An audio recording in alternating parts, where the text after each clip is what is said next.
President Nixon's departure for China. South Lawn, 17 February 1972.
Mr. Vice President, Mr. Speaker,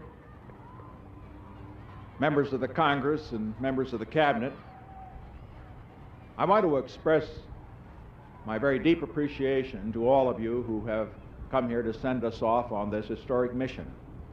And I particularly want to express appreciation to the bipartisan leadership of the House and Senate who are here. We, of course, are under no illusions that 20 years of hostility between the People's Republic of China and the United States of America are going to be swept away by 1 week of talks that we will have there. We must recognize that the government of the People's Republic of China and the government of the United States have had great differences. We will have differences in the future. But what we must do is to find a way to see that we can have differences without being enemies in war. If we can make progress toward that goal on this trip, the world will be a much safer world, and the chance, particularly for all of those young children over there, to grow up in a world of peace will be infinitely greater. I would simply say in conclusion that if there was a postscript that I hope might be written with regard to this trip, it would be the words on the plaque which was left on the moon by our first astronauts when they landed there. We came in peace for all mankind. Thank you and goodbye.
The President's mood, I'm glad to say, after having worked with him and for him for 21 years, is one of really great pride, and certainly all of us have great pride in him today, because he's, as I think he always is, in complete control of his destiny, but more, I think, the country's and the world. His mood is pensive. He has studied, he has worked hard, he has thought about this for, well, I know from early 1967, 68, maybe longer, that somehow we had to have a negotiation. We couldn't have this many million people alienated from the United States. I can only hope and pray and join the rest of the world in hoping it will be successful. And I am excited, I am proud, lived through a lot of big moments with the Nixons, but I think this is truly one of the greatest.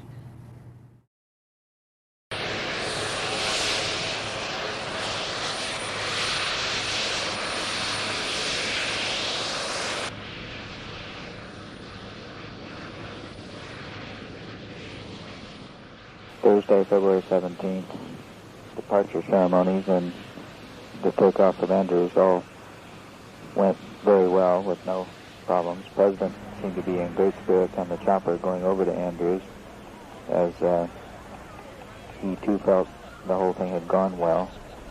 So things seemed to be off to an auspicious start. We saw a little bit of the TV coverage after we got on the plane, because they had the set on the table in the staff room. It was kind of an odd feeling, because they covered the actual takeoff of the Spirit of 76, and we were on the plane watching the TV covering the takeoff, which was sort of fascinating.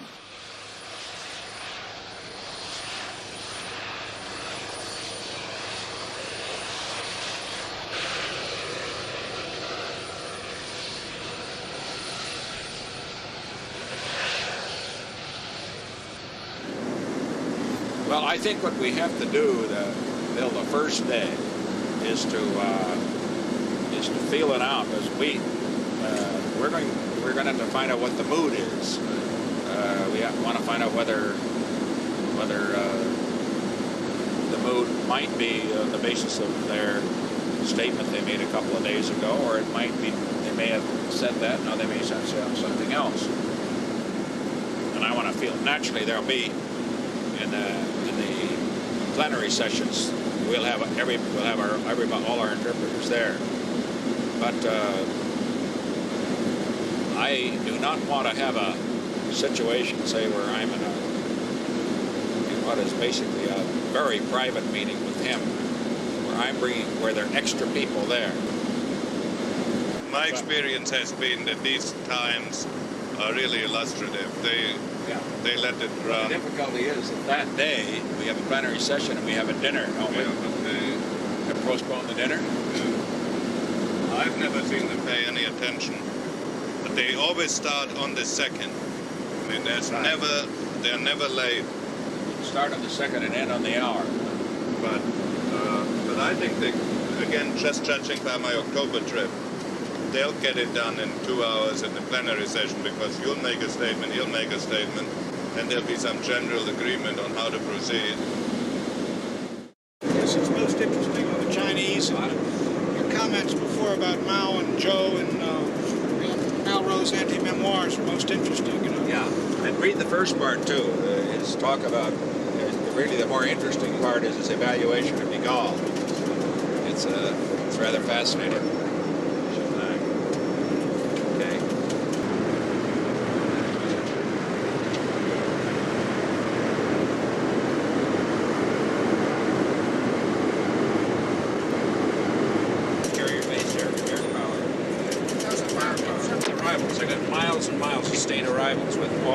Marching up and down and everything else. Well, that's all repetitive and no good anymore, except to make one reel of the very best of it. And then a series of just shots, sort of a montage of the leaders as they stood on the platform. So you go gling, gling, gling, one after another. Then that'll be fascinating.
Yes. Hello, Governor. How are you? Good. Oh,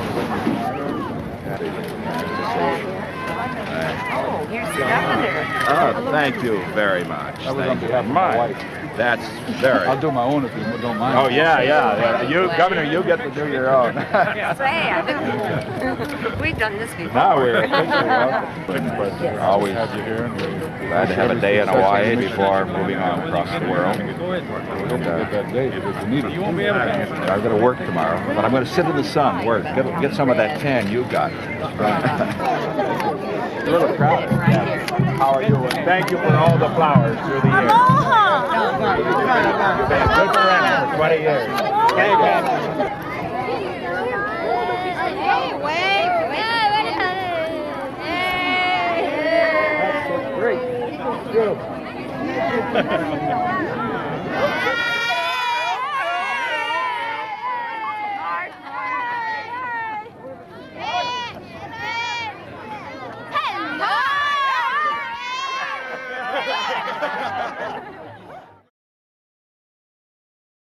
Roll, baby. Roll. You know, I think we're going to have to walk a very fine line in this briefing today, because it's the first briefing with this group that's going to China with us, and because of the many sensitivities with the People's Republic of China, I think we want to give them a general feel of what the visit will be about, what the discussions will be about, but we can't in any way get into the agenda or get into the schedule because it's not set. Now, I think we want to talk a little bit about the leadership meeting yesterday and the point that the President made that all Americans have a stake in this visit, that it's the beginning of a process of communications with a country that we haven't really been in touch with for 21 years, and how we want that process to continue, and how the continuation of that process will be discussed in the meetings. And I think that's the only tone we want to lead this morning, don't you? Yeah, it's going to be a rough session, Ron, because they're just thirsting for news, and you know you have an all-star cast down there. So I don't envy you your job this morning. Well, when you put Buckley and Teddy White and Max Frankel and Phil Potter and John Chancellor and Walter Cronkite and all those people in one room, I guess they are going to be a little difficult today. But we'll deal with it. Saturday, February 19th, in Hawaii. The President had me over at 10 this morning. We got into some domestic questions on the busing thing, the poverty bill, the dock strike. We went over the schedule for next week, and he discussed some of his tactics for handling the meetings and the techniques that he's going to use. He says Henry's urging him to do it Henry's way, which is to get into the long, drawn-out historical and philosophical discussions with Joe. which the President is not inclined to do. Henry's also urging him to start in the plenary session with reading a written statement, which the President also is not inclined to do, and intends to follow his own technique on this rather than Henry's advice. He feels that he'll do much better that way, and I think he's absolutely right.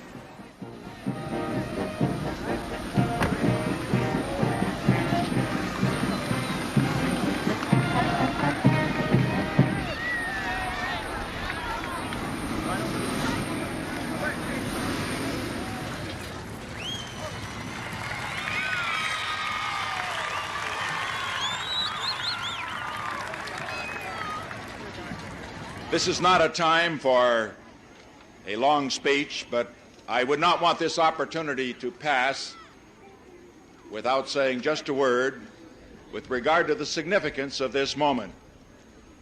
Some of you may recall that it was 2.5 years ago that right here in Guam, I announced a new direction for American foreign policy based on the principles of self-reliance, self-respect, equal dignity for all nations, large and small, throughout the world.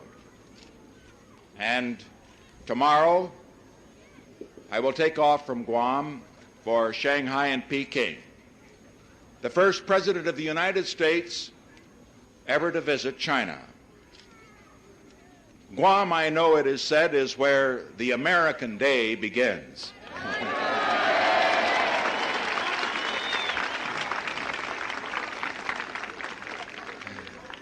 And I would hope that all of you here today would join me in this prayer, that with this trip to China, a new day may begin for the whole world. Thank you very much.